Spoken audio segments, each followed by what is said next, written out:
Hello, welcome to another character type analysis. We are talking about Yukiteru Amano from what is actually my favorite anime of all time, surprisingly, in Mirai Nikki / Future Diary.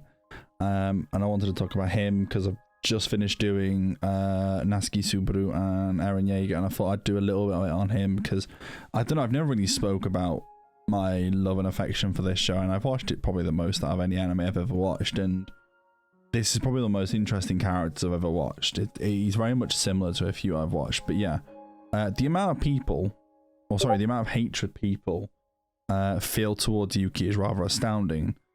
That's what I've gathered from reading comments and reviews online, purely based on what they seem to say about him, and I think some of it's unjustified. Simply for the fact that he is far more universally hated than Shinji from Evangelion, and even though Shinji is the same age, has similar core issues, and goes through the end of the world in the same way Yuki does, I don't hate him at all, and I acknowledge he's a hugely flawed character. Anxious in general, Yuki also gives over-the-top reactions of terror compared to other characters, and he's usually too scared to fight, and it makes you think, what leads him to be so apprehensive and easily distressed? Some people are simply wired to be more anxious than others, and it could be very well part of Yuki's core personality. If set out to assign to Yukiteru one of the 16 personalities with Myers-Briggs' typology, I'd probably pick INF, or INVP. He is more introverted than extroverted, he's more intuitive than practical, more of a feeler than a thinker, and more spontaneous than deliberate. INVPs just want everyone to get along. They care intensely about others and fall apart easily if the harmony around them is disturbed. As an INFP, it can be hard to complete necessary and obvious tasks, or any other routine or unrewarding task. Now, INFPs are the happiest within a small group of friends. A turbulent or severely stressed INFP can be hypersensitive, emotional, anxious, and unmotivated, and non-committal. Some strengths of a healthy and functioning INFP are altruism, loyalty, creativity, dedication to helping others, and the ability to meditate conflicts well, flexibility, and an open mind. Yuki exhibits many of the turbulent traits and a few positive strengths though throughout the series. Besides, Yuki's got a fearfulness about him. Despite the personality type, what else causes his issues is the three possibilities of psych problems: family dysfunction, the survival game itself, but before the contest has even started, he might have had an underlying psych problem such as panic disorder or generalized anxiety disorder. Official anxiety disorders are usually not diagnosed until the patient is over 18 or over, but that doesn't mean major symptoms couldn't exist way before then. Signs of generalized anxiety would include excessive apprehension on more days than not, difficulty controlling worrying thoughts, troubled concentrating or thinking straight, being easily tired or being reckless. Having panic disorder means you suffer from panic attacks, wherein you abruptly feel terrified and have your mind blank, heart palpitations, trouble breathing, trembling, sweating, nausea, and sometimes an unfounded fear of death. You may have the urge to flee, or you may be frozen in place. And some can last up to 15 minutes. And anytime you want to discuss Yuki being fearful, it's necessary to note that the majority of his reactions and actions are in fact completely natural for any kid in that situation. Yukiteru is a realistic, terrified character rather than the usual unrealistic shonen protagonist who constantly work on self-improvement, always conquer their fear, always stay optimistic, always want to fight, never be traumatized. People who grew up watching Naruto, Bleach, One Piece, Yu Yu Hakusho, or Hunter x Hunter can't get enough of empowered, heroic young men. Nothing wrong with those cheering the characters on who grow stronger, grow character development, and surmount all obstacles, but that's not the reality of most boys, is it? It's not true for all protagonists of shonen, and Yuki feels more like a real person than a hero. Unfortunately, the people in reality will let you down. In addition to natural fear, Yuki has other serious issues. When it comes to his sexuality, he's almost incredibly insecure and almost abnormally influenced. And Yukiteru abandons all morals after his parents are killed. Sometimes he seems to improve, but then he regresses as soon as he can. He rarely tries or puts in an effort needed to solve a bad situation. Yuki's sexual insecurity. In episode 3, Yuna loses her bikini top probably purposely in the pool. While waiting for a lifeguard to return the garment, Yuki is startled and instinctively hugs Yuki, who can feel her boobs against his chest. Yukiteru sinks into the bottom of the pool looking limp and shot. This scene is meant to be comical and debatable. It's there to show that Yuki was so turned on he literally couldn't move.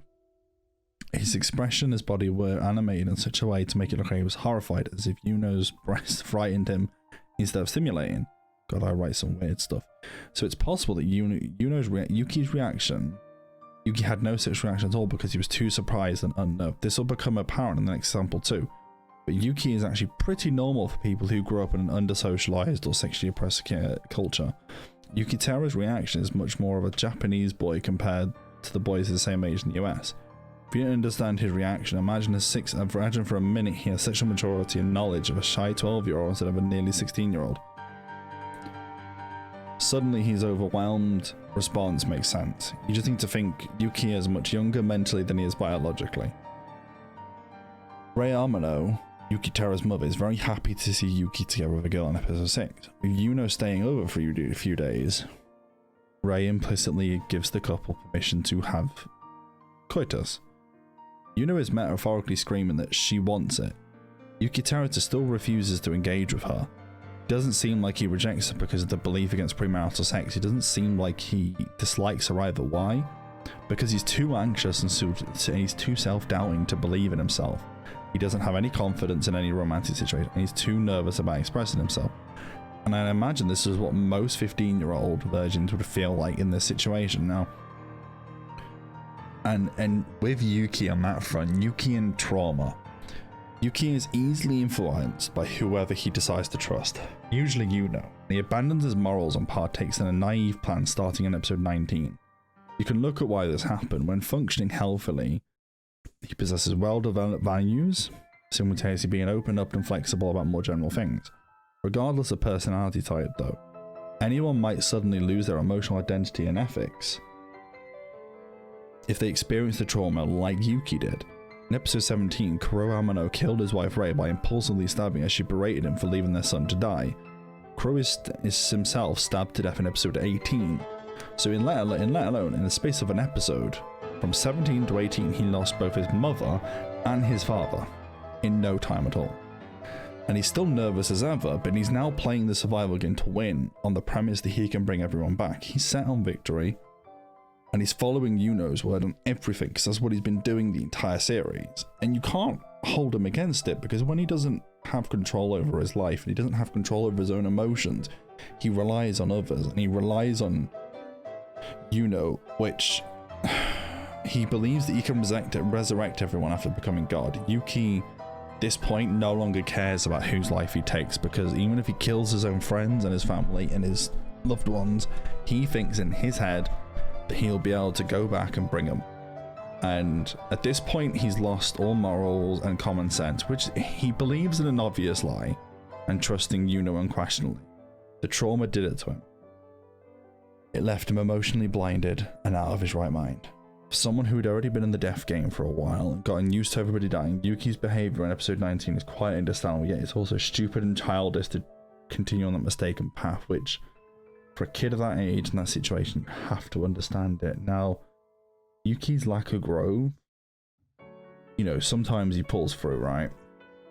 And it makes you believe in him and root for him. Examples are, you know, he runs through the minefield, giving you no time to breathe, and when you can't breathe, the point is gas.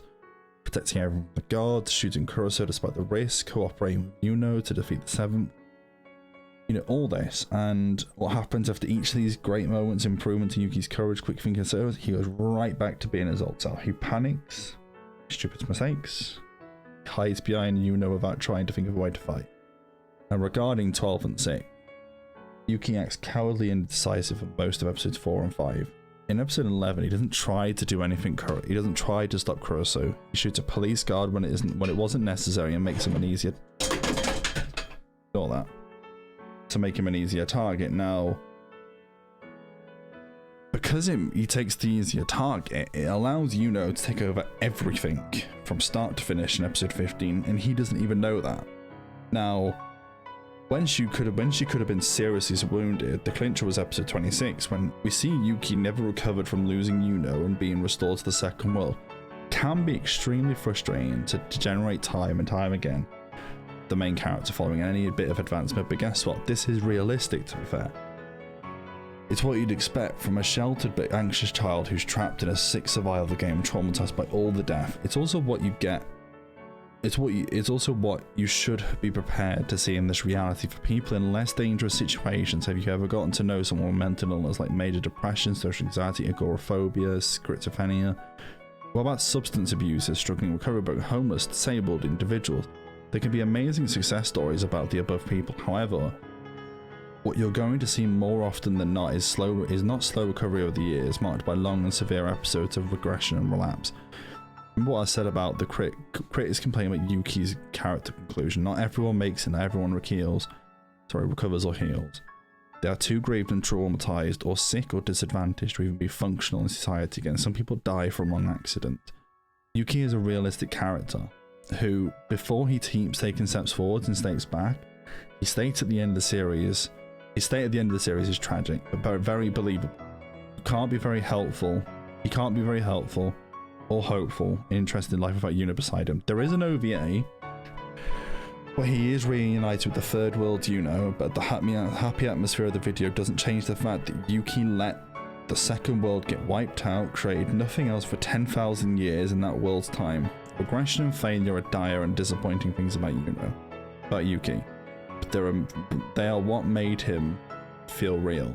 Though it's possible to argue that Yuki did try his best wasn't good enough. And as a character who went through so much, very much like Subaru and Natsuki, they're both young, both immature, both have an outlook on life that they're so traumatized they can't move past that. And it's a shame because he is a good kid and he's a good character, and I love him as a character. I love the show. I think it's a brilliant show, and it's just, you know, you can't disagree with it. And obviously you can choose to put it in the comment. When I say you can't disagree, I mean the points are valid. But yeah, this has been another analysis. This is the third video I'm making in one go, so I'm gonna dip. But yeah, thanks for watching. If you did manage to get this far, leave a comment below if you disagree or agree with my opinion. Please let me know any more characters you'd like me to go over. This has been your boy Necro, and yeah, peace. Look around, tell me what you see. A change in society, and I feel it has abandoned me. So tell me where to return to without a new name. Everything is changing around me, but still I'm the same. Anybody out there somewhere, I swear, where am I supposed to go?